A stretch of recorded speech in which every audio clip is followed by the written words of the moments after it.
ఓం శ్రీ సాయిరామ్ అండి. మనం ఇప్పుడు ఇక్కడ చక్కగా పూజ చేసుకున్నాము, బాబావారి అష్టోత్తరం చేసుకున్నాము.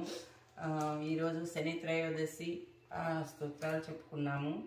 ఇప్పుడు మనము ఈ సిద్ధమంగళ స్తోత్రం అనేటటువంటిది 700 సంవత్సరాల క్రిందట పిఠాపురంలో దత్తాత్రేయ అవతారంలో ఫస్ట్ అవతారము శ్రీపాదుల వారు పుట్టారు. మనకి సాక్షాత్తు దత్తాత్రేయుడే పిఠాపురంలో ఆయన వెలిశారు. అది శ్రీపాద శ్రీవల్లభులు. ఆయన తాతగారు అయినటువంటి బాపన్నార్యుల వారు ఈ సిద్ధమంగళ స్తోత్రాన్ని చెప్పారండి.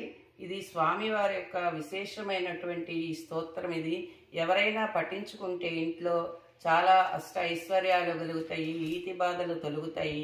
ఇది ఎక్కడైతే మనం పఠించటం జరుగుతుందో అక్కడ మొత్తం కూడా అష్టసిద్ధులు కూడా కొంత దూరం వరకు వ్యాపిస్తాయని చెప్పేసి మనకి తెలిసినటువంటి విషయం ఇది.